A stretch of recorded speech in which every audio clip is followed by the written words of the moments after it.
On a rough guess, the yield from the gifts tax has been placed at rupees 3 crores.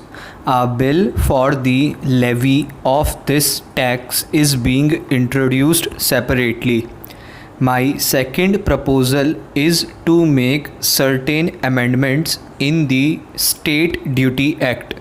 The actual collections of state duty have fallen short of even the modest expectation we had at the time of passing that measure.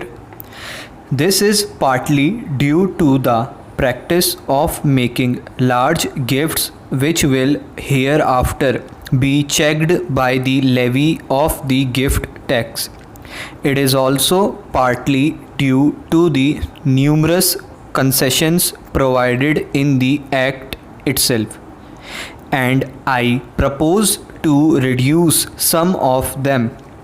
Now that we have gained some experience in the working of this Act, it is proposed to bring the appellate procedure in line with the provisions in the Income Tax, Wealth Tax, and Expenditure Tax Acts. A bill amending the State Duty Act is being introduced separately. So far as income tax is concerned, no major change in the rate structure is proposed to be made. For the next financial year, the basic rates of tax together with the special surcharges in operation for the current financial year will continue. In addition to these, the financial bill contains some amendments relating to income tax law, some of which are intended to check evasion, while some others are only of a clarifactory nature.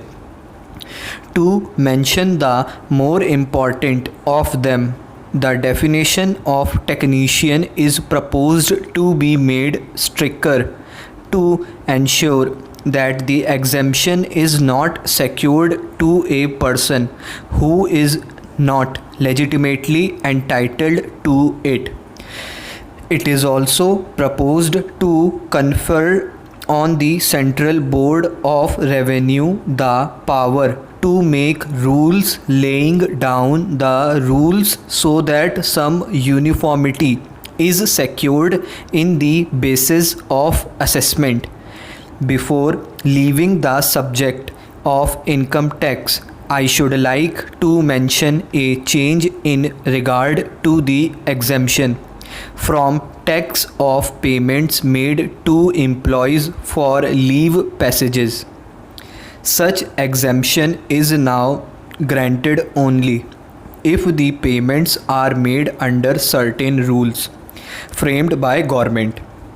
This leads to a large volume of administrative work not commensurate with the results, and these rules are proposed to be withdrawn.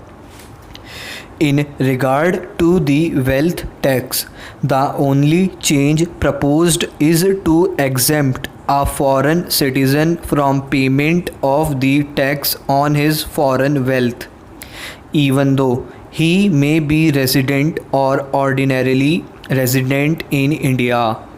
This was the intention of the Select Committee when the provisions of the bill were discussed by them, but the intention has not been secured by the language of the provision as it now stands.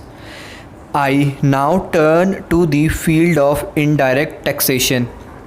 In regard to union excise duties, the only major change I propose is the increase in the rate of duty on cement from rupees 20 per ton to rupees 24 per ton. This increase will not, however, raise the issue price of cement as it is proposed simultaneously to withdraw the surcharge at present levied by the State Trading Corporation. The entire